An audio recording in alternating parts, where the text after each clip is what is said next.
প্রিয় শিক্ষার্থীবৃন্দ, তোমরা সবাই কেমন আছো? আশা করি প্রত্যেকে ভালো আছো। আজকের এই অনলাইন ক্লাসে তোমাদেরকে শুভেচ্ছা ও স্বাগতম। উপস্থাপনা আমি শামসুন্না সরকার, প্রভাষক, ইসলামের ইতিহাস ও সংস্কৃতি। আজকে আমাদের আলোচনার বিষয় হচ্ছে ইসলামের ইতিহাস ও সংস্কৃতি, দ্বিতীয় পত্র, পঞ্চম অধ্যায় থেকে ঐতিহাসিক আগরতলা মামলা। ঐতিহাসিক আগরতলা মামলা হয়েছিল 1968 সালে। প্রিয় শিক্ষার্থী, তোমরা একটু মনোযোগ সহকারে শুনবে। সামরিক স্বৈরাচারী প্রেসিডেন্ট আইয়ুব খানের শাসনামলে সবচেয়ে ঘৃণ্য ও প্রহসনমূলক ঘটনা হলো আগরতলা মামলা। মামলাটির দাপ্তরিক নাম ছিল রাষ্ট্র বনাম শেখ মুজিবুর রহমান ও অন্যান্য। প্রিয় শিক্ষার্থী, তোমরা এই লাইনটা খেয়াল করবে। কি বলেছি আমি? মামলাটির দাপ্তরিক নাম ছিল রাষ্ট্র বনাম শেখ মুজিবুর রহমান ও অন্যান্য। এটা তোমাদের নৈবেদিক প্রশ্ন হিসেবে আসে, জ্ঞানমূলক প্রশ্ন হিসেবে আসে। পূর্ব পাকিস্তানকে রাজনৈতিকভাবে দুর্বল ও নেতৃত্বশূন্য করে এই অঞ্চলে আইয়ুব খানের ক্ষমতা ও প্রভাব বৃদ্ধির সুনির্দিষ্ট পরিকল্পনা মাথায় রেখেই এই মামলাটি করা হয়েছিল। তবে গণদাবির মুখে শেষ পর্যন্ত আইয়ুব খানের উদ্দেশ্য সফল হয়নি। তিনি মামলা প্রত্যাহার করতে বাধ্য হন। এখন আমি তোমাদের সাথে আলোচনা করব মামলার পটভূমিটা কী ছিল। পাকিস্তান সেনাবাহিনীর প্রধান আইয়ুব খান 1958 সালে ক্ষমতা দখল করে সামরিক আইন জারি করেন। তিনি সংবাদপত্রের স্বাধীনতা সহ জনগণের রাজনৈতিক অধিকার কেড়ে নেন। ক্ষমতা দীর্ঘস্থায়ী করার লক্ষ্যে তিনি 1962 সালে মৌলিক গণতন্ত্র নামে এক অবাস্তব ও অদ্ভুত ব্যবস্থা চালু করে রাজবন্দীদের মুক্তি দেন। তাহলে সেটা আমি কত বলেছি, সালটা খেয়াল রাখবে। 1962 সালে মৌলিক গণতন্ত্র নামে এক অবাস্তব ও অদ্ভুত ব্যবস্থা চালু করে রাজবন্দীদের মুক্তি দেন। এই সময় আওয়ামী লীগ নেতা বঙ্গবন্ধু শেখ মুজিবুর রহমান ও কারাগার থেকে মুক্তি পান। তিনি মুক্ত হয়ে দল পুনর্গঠন সহ মানুষকে তাদের অধিকার সম্পর্কে সচেতন করে তোলেন। এই প্রেক্ষাপটে তিনি বাঙালির ন্যায় সঙ্গত অধিকার সংবলিত 6 দফা দাবি উত্থাপন করেন, যা ব্যাপক জনপ্রিয়তা লাভ করে। 6 দফা দাবি আদায়ে বাঙালি ঐক্যবদ্ধ আন্দোলন গড়ে তোলে। সরকারও এর বিরুদ্ধে অবস্থান নেয়।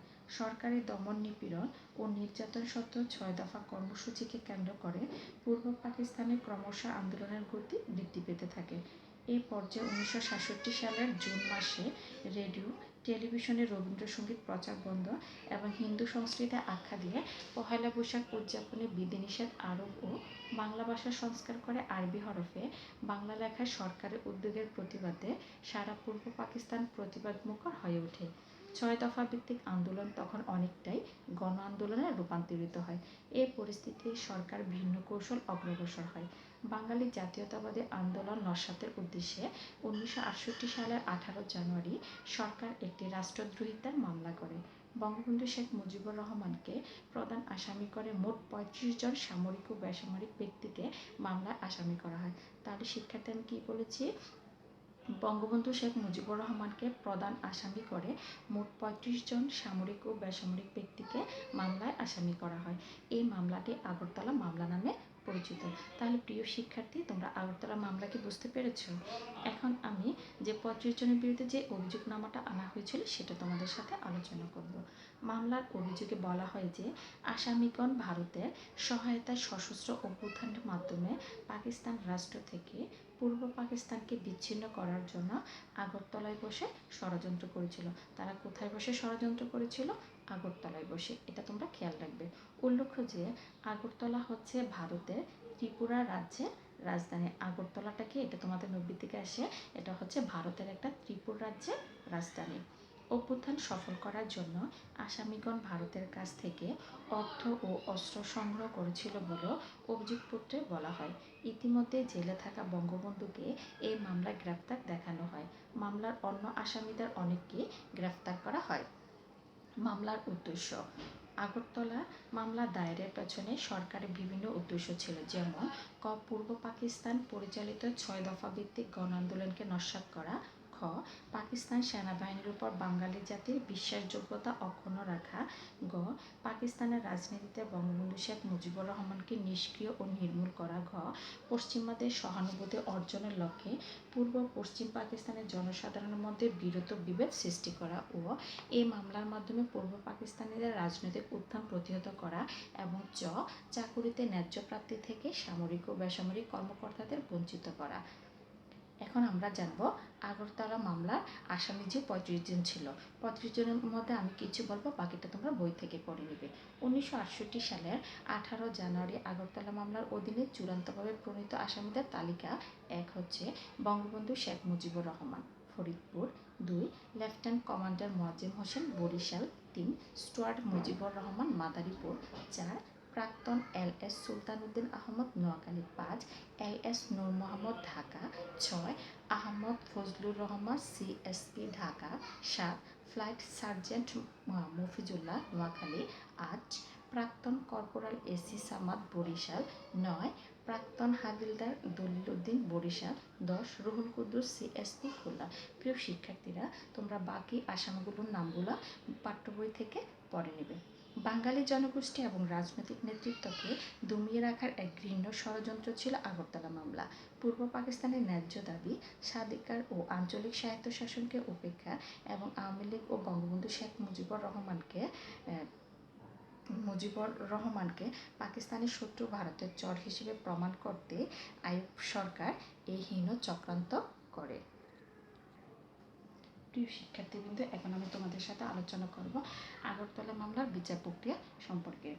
আগরতলা মামলার বিচার প্রক্রিয়া সম্পন্ন করার জন্য সরকার 1968 সালের 12 এপ্রিল আইন ও বিচার পদ্ধতি সংক্রান্ত একটি ফৌজদারি অধ্যাদেশ জারি করে।